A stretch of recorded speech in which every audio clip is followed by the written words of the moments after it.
Assalamualaikum dan salam sejahtera.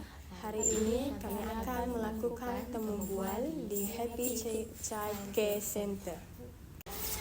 Assalamualaikum. Pada Puan siapa? Saya kamu panggil TCN sajalah. TCN. Okey, saya Nur Azila. Saya Razila. Saya Suana Ika. Saya Marina. Kami pelajar Jamatika akan temu bual Puan untuk mengenai kanak-kanak lah. Okey. Soalan pertama, Saya ingin bertanya sama TCN, bagaimanakah TCN memastikan setiap kanak-kanak ini mendapat perhatian yang cukup dan layanan yang adil lah? Okey, saya sebagai pendidik, saya akan memastikan setiap layanan yang saya berbagi dengan kanak-kanak tu adil tanpa mengira latar belakang, keupayaan untuk kanak-kanak dan juga personaliti mereka lah. Okey, saya akan memberi tumpuan kepada keperluan individu mereka dengan memerhati perkembangan setiap kanak-kanak tersebut secara berterusan dan menyediakan aktiviti yang sesuai dengan tahap kebolehan mereka lah. Okey, dalam masa yang sama, saya mengamalkan komunikasi yang mesra dan menghormati pandangan kanak-kanak dan juga memberi peluang untuk kanak-kanak tu cuba melakukan aktiviti mengikut kebolehan mereka ataupun mengikut perkembangan dorang masing-masing lah. Okey, dan saya juga akan memastikan suasana bilik darjah sentiasa positif dan inklusif.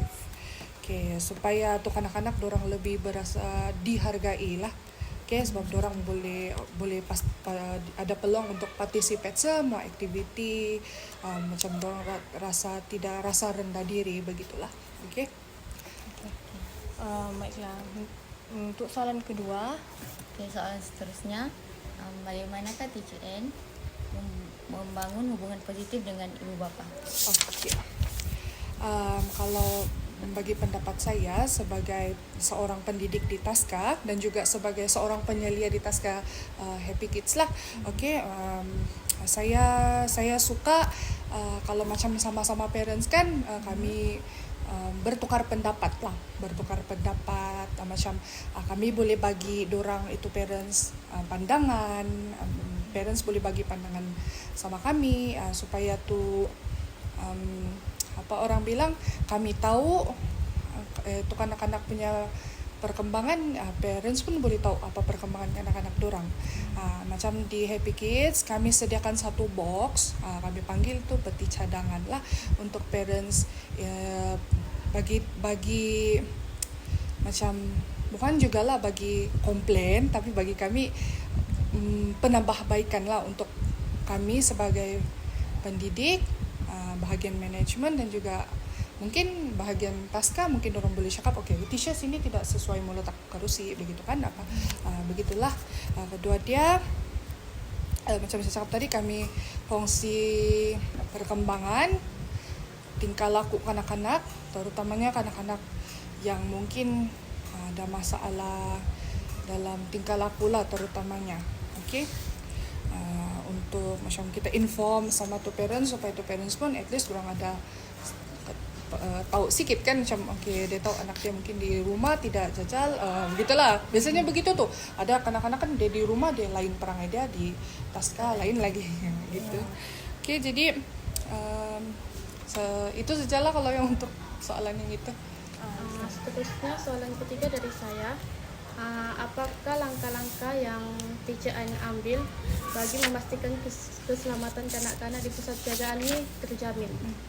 Okey, kalau macam kami di sini, kira-kira macam peranan kami kan, okey, peranan kami sebagai pendidik, kami akan pastikan itu kelas tu tidaklah macam paling penting tu tiada benda-benda tajam.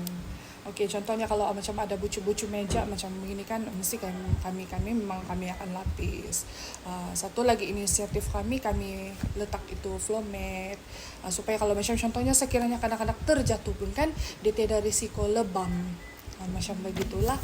Oke, lepas tu permainan itu memang kami akan sentiasa sanitize. Satu, kita mau elak itu penyakit HFMD. Kedua, kami takut kalau macam paling senang patah macam Lego kan.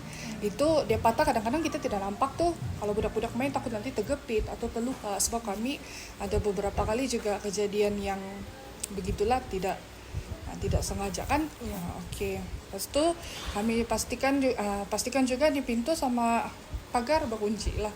Jadi kita tidak tahu tuh budak-budak kadang-kadang kalau kita tidak macam kita terlepas sikit akan dia keluar. Baiklah. Untuk soalan seterusnya, bagaimana TCN mengurus situasi apabila kanak-kanak yang menunjukkan tingkah laku yang mencabar? Oke. Setiap kanak-kanak ni dia berbeza, dorang akan menunjukkan tingkah laku yang berbeza juga. Jadi untuk kita mau atas itu kita kena kenal lah jenis tingkah laku tersebut. Bila kita sudah kenal tuh tingkah laku dorang, kita akan dapat cara lah untuk bantu. Macam contohnya kalau saya lebih suka pendekatan yang saya bagi dorang masa untuk time out lah. Biasa begitulah. Supaya dorang ada masa untuk dorang Tenangkan diri. tenangkan diri, bagi dorang fikir. Biarpun kanak-kanak kamu nampak dong tiap kali bercakap, tapi actually dorang ada tuh semua itu. Dan memang setakat ini bagi saya time out itu sangat berkesan lah untuk anak-anak yang mencabar tingkah laku dia. Dorang ada tantrum, gitu kan, tantrum lah terutama. Okey, soalan terakhir dari saya. Bagaimanakah TCN menyokong perkembangan individu setiap kanak-kanak mengikut keupayaan dan minat mereka? Okey, kalau macam saya melalui pemerhatian harian, saya akan tengok untuk anak-anak dari segi tingkah laku diorang. Lepas tu saya juga mesti mau merancang aktiviti yang fleksibel ikut perkembangan lah.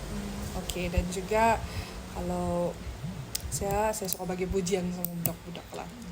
Bagi dorang reward dalam bentuk stiker macam begitu kan, dorang suka tuh, dorang sangat excited bila kamu buat dorang begitulah.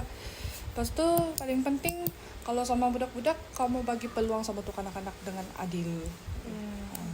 Semua mesti ada peluang untuk participate apa aktiviti yang kamu jalankan lah.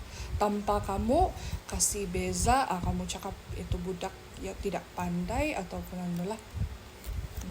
So sebenarnya kita sebagai pendidikan ataupun bila nanti kamu jadi pendidik, tadi kakak, atas kakak, kamu tidak boleh label budak. Itulah. Bila kalau kita terlabel ya budak-budak, orang akan ada perasaan yang rasa macam sedih lah. Kalau bilang dusun mangaus deh. Okey, itu sajalah. Terima kasih buat TCN sudah sudi ikut temu bual kami. Okay.